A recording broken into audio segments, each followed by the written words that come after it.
या कार्यक्रमामध्ये अशोकजींविषयी बरंच बोललं गेलं, कार्यक्रमाच्या निवेदनातूनही बोललं गेलं, पडद्यावरही बोललं गेलं. आता प्रत्यक्ष या सगळ्या सत्कार सोहळ्यानंतर अशोकजींच्या मनात काय आहे, ते काय बोलणार आहेत, याची उत्सुकता सगळ्या रसिकांना आहे.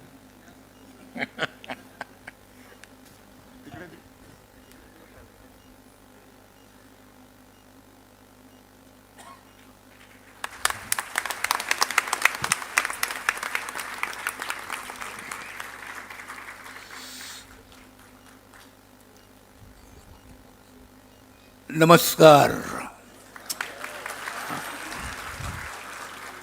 मोठा जोरदार नमस्कार आहे, मला माहिती आहे. मी इथे यायच्या आधी कल्पना केली नव्हती मला हे असं दृश्य बघायला मिळेल म्हणून. काय सुंदर हॉल बनवला आहे. किती लकी लोक आहात तुम्ही की असं एक सुंदर वास्तू तुम्हाला मिळते कलेसाठी. एक कलाकार म्हणून मला असं वाटतं की फारच आयुष्यात चांगली गोष्ट घडलेली आहे तुमच्या.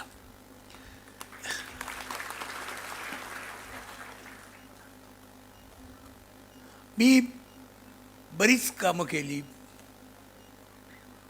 बरेच सत्कार पण झाले माझे, पण आजचा सत्कार काही असा विलक्षण आहे की मी तो विसरू शकत नाही आणि विसरणार नाही कधी.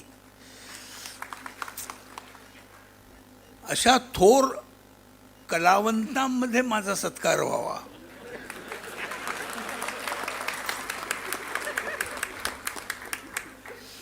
फार नशीबवान मी असं म्हणेन. मग अशी शिंदेसाहेब म्हणाले,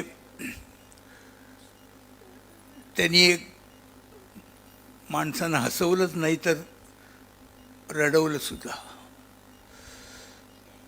आताच मी त्यांचा एक पिक्चर बघितला, हसवा फसवी. मी दचकलो.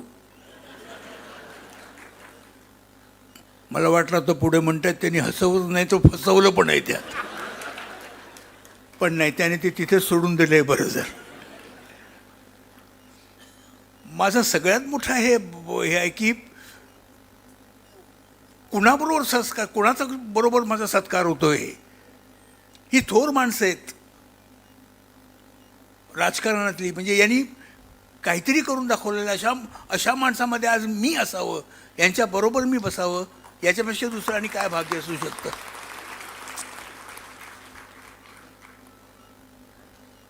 या लोकांनी, तटकरे साहेब म्हणाले मग अशी की आम्ही पण कलावंत आहोत, आम्ही पण हे केलेलं आहे. आणि तुम्ही, म्हणजे मला हे माहिती आहे ना की तुम्ही इतके सगळे थोर कलावंत आहात की त्याच्यापुढे आम्ही काहीच नाही आहोत. काय आमचं एक ठराविक साचा असतो, आम्ही तेवढंच करू शकतो. तेवढ्याच गोष्टीत आम्ही फक्त नाचतो. तुमचं नर्तन कुठून कुठून सुरू आणि कुठे जाईल काय सांगता येत नाही.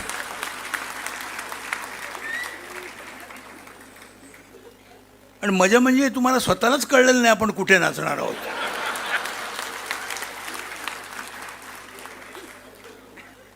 पण नाचा. तुमच्या या नर्तनामुळे निदान महाराष्ट्र तरी ऊर्जितावस्थेला आला.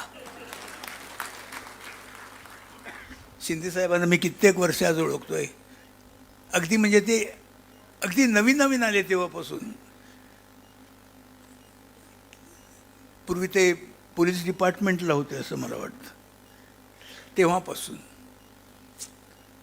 आणि तेव्हापासून आमचे ते सांस्कृतिक कार्याचे मंडळाचे मंत्रीसुद्धा होते. त्यासाठी त्यांनी आमच्या या मंडळासाठी काय काय करून ठेवलेलं आहे हे कधी कुणी विसरू शकत नाही आहे. चांगले दिवस होते त्यावेळेचे आमचे. म्हणजे आता वाईट आहे तसं नाही आहे, कारण आपल्याकडे लगेच दुसरा अर्थ काढायची एक सवय असते ना लोकांना. म्हणून मी खरोखरच आज आनंदात आहे की खरोखरच माझ्या दृष्टीने हा इतका मोठा सत्कार वाटतो मला की असे लोक भेटावे जे इतके वेळ थांबून इतक्या गर्दीने इथं यावे, या मोठ्या लोकांनी इथे जमावं आणि शेवटपर्यंत थांबावं, ही फार मोठी गोष्ट आहे हो. माणसांना असं कधी प्रेम नाही मिळत. मला तर प्रत्येक पावलाला मला प्रत्येक मराठी माणसाकडून प्रेम मिळालेलं आहे. म्हणजे मी कुठल्या शब्दात ते सांगू आणि कुठल्या शब्दात ते व्यक्त करू हेच मला कळत नाही आहे.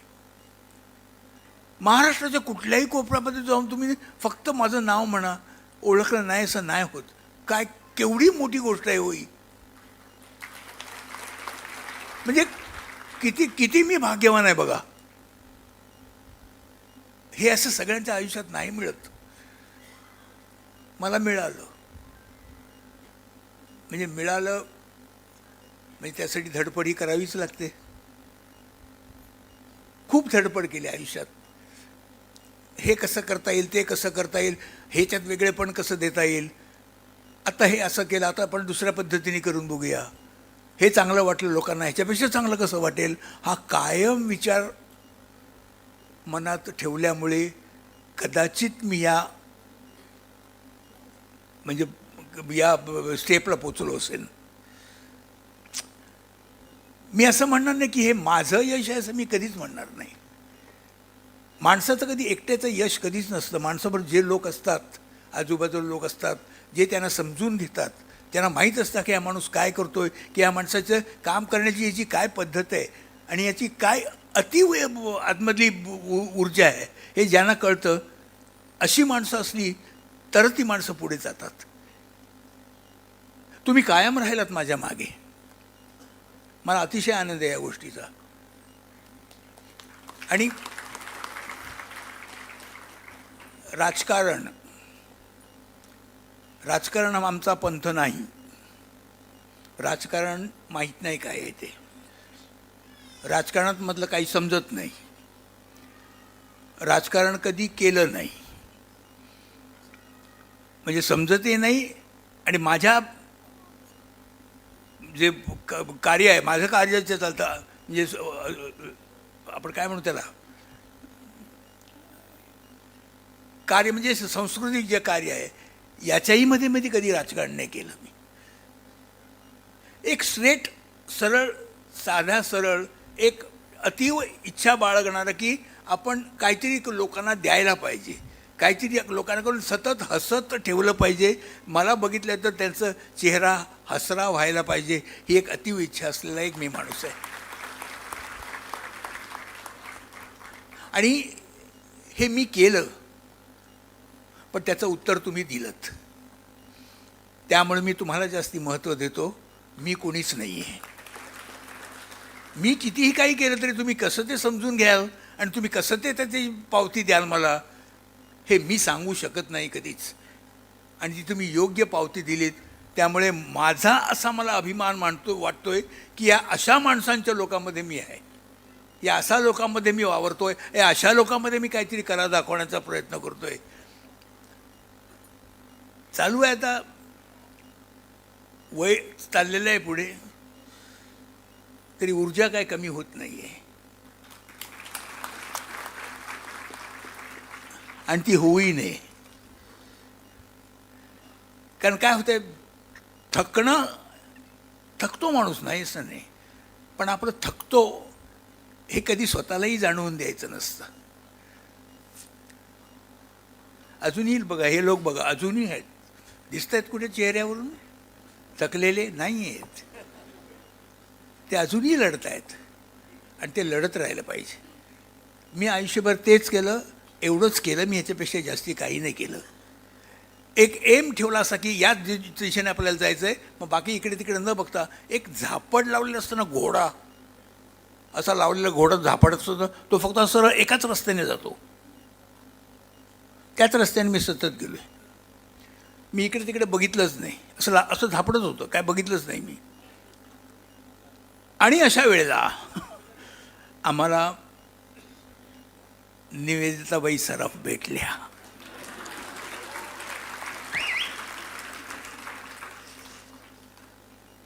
झापडच कसले, मी डोळे बंदच करून घेतले, म्हणजे वागण्यामध्ये. एरवी नाही.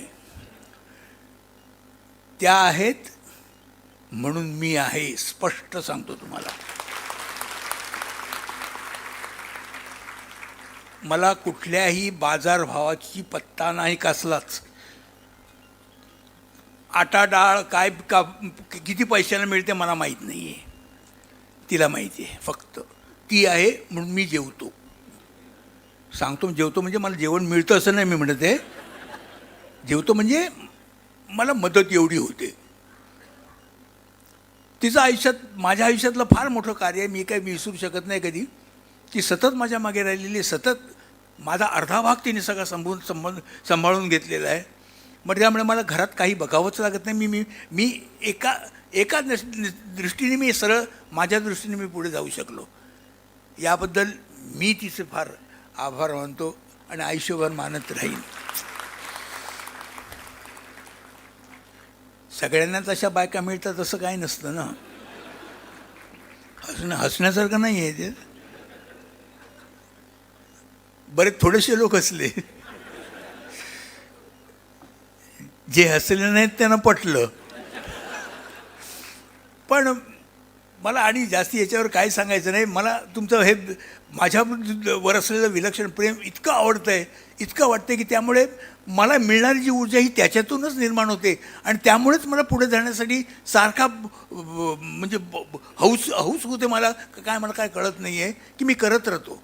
अजूनही मी डेली सिरियल करतो आहे सध्या मी, म्हणजे दररोज शूटिंग. आज मी नवी सिरियल चालली आहे माझी, अशोक मामा म्हणून टी व्हीवर. तर 27 ऑक्टोबरला सुरू झाली ती. 27 ऑक्टोबरला सुरू झाल्यापासून कालपर्यंत मी दररोज शूटिंग करतो आहे. हे तुमच्या टाळ्या वाजल्या ना, हेच त्याला कारण आहे. मी तुम्हाला एवढंच म्हणे की ह्या ज्या तुम्ही टाळ्या वाजवताय, हे जे हसताय, हे माझ्याकडे बघताय किंवा माझं सिनेमाबद्दल 4 लोकांना बोलताय, अशोक सराफ कोण आहे म्हटल्यावर तुम्हाला लगेच कळतंय. हे आयुष्यभर असंच चालू राहू दे. मी तुमचे खरंच धन्यवाद देतो तुम्हाला. मी तुमचे खरंच आभार मानतो की अशी माणसं भेटली मला, असे कार्यकर्ते एक भेटले, त्याबद्दल मी लकी आहे असे मी म्हणेन. हे असंच चालू राहू दे. थँक्यू. धन्यवाद.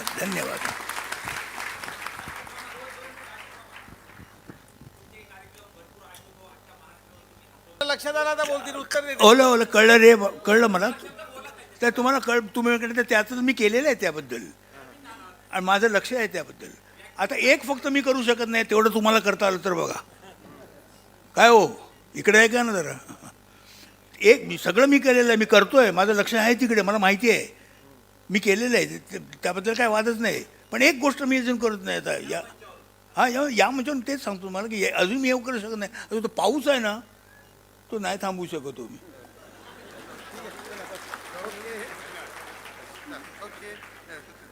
सगळं करायचं तयार असतं, सगळं करताय. मी आमच्या क्षेत्रातल्या गरीब नटांना मी सतत मदत करत आलेलं आहे आणि तो माझ्या, कारण मोठ्या क्षेत्रात मोठ्या पद्धतीने मी काय करू शकणार नाही. बरं, आता राहिलेत आमचे साहेब.